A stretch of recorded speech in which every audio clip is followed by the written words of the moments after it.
Citizen Slave! So, publisher Electronic Arts has cancelled yet another Star Wars game. This time, EA Vancouver's very early in pre-production open world Star Wars game, where you were supposed to be able to play as either a bounty hunter or a smuggler, which could have been pretty cool. But after senior managers at EA looked over the project, its timeline, and its release date, they were unhappy about the amount of time it would take to produce, as they wanted a title out earlier.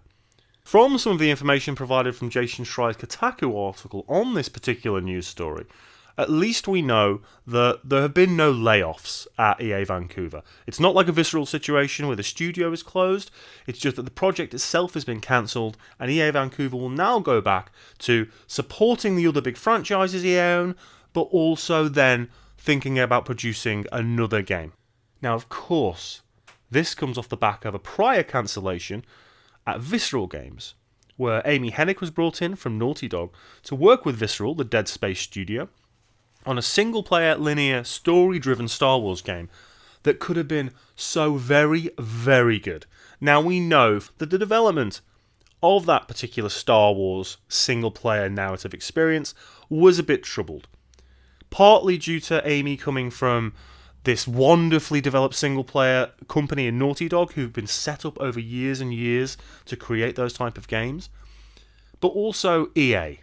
You know, they want very particular games that they can release now. And those games pretty much have to fit the model they have for microtransactions, for loot boxes, for making that sweet, sweet extra cash they love so much. FIFA makes billions from its Ultimate Team, and it props up the company no end, despite them really not releasing an amazing amount of games over the last few years. Now, EA have actually released some decent single-player type games in the past. Most recently, we actually had that co-op game, A Way Out, that was very well received. But it's so few and far between. Will they actually allow a proper, decent single-player Star Wars game to be produced by one of their studios? And the EA Vancouver one was essentially built from remnants of what Visceral and Amy Hennig had already produced. But let's take a look at the track record here. 6 years, 2 Star Wars games, the first Battlefront released with barely any content at all. The second one was highly controversial, pay-to-win microtransactions and loot boxes everywhere you could imagine. Of course, EA does have another Star Wars game in production, and that's over at Respawn. And this was announced just prior to E3 2018. Star Wars Jedi Fallen Order. We know very, very little about this game, other than the game will take place between episodes 3 and 4 of Star Wars, and it's supposedly an original story about a surviving Padawan set shortly after what happened in episode 3 Revenge of the Sith. And it's supposedly coming out at the end of this year. So it'll be very interesting to find out more details about what type of game it is, what type of mechanics it has. Does it fit into the typical EA predatory monetization practices that we've seen in the past? Probably. Or is it something a little bit different? You know, with EA now, especially these bigger titles, if you can't turn it into a game as a service, it's very unlikely EA are going to want to make those type of games. They've come out before and said single-player games are dead. And of course they're not. Look at Spider-Man, look at God of War, just as 2 very clear, obvious examples of what you can do with single-player games in the right developer hands and the right publisher hands. So where does this leave us? Well, it's a difficult one. Because on the one hand, you've got really talented developers over at EA. DICE is an exceptionally talented developer.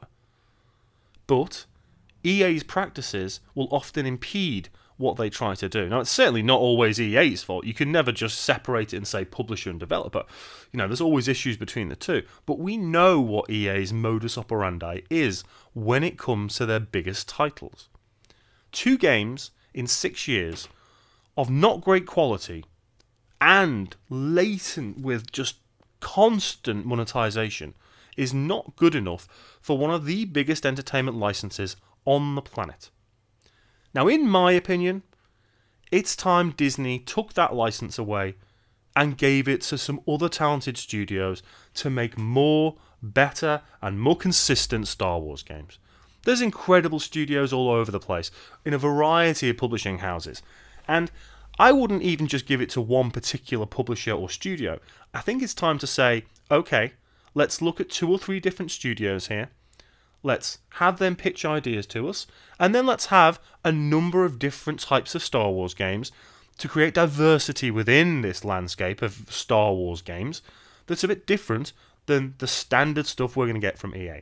Now, we know that Disney were very angry with EA about using this monetization pay to win in that Star Wars Battlefront 2 game and besmirching the good name of Star Wars to some extent.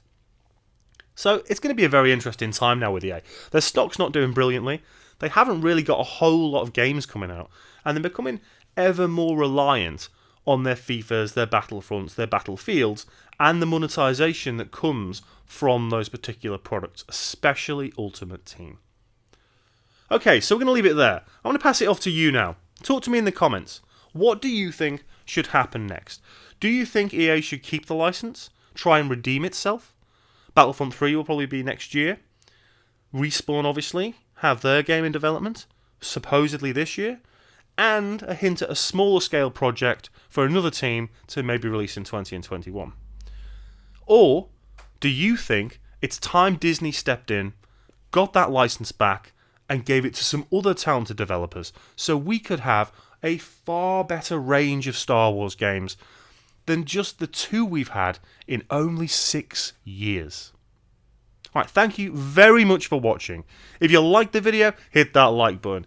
Maybe even sub to the channel. If you disliked the video, hit that dislike button. Not everybody likes everything. Take it easy. I shall see you very soon. Citizen Slave!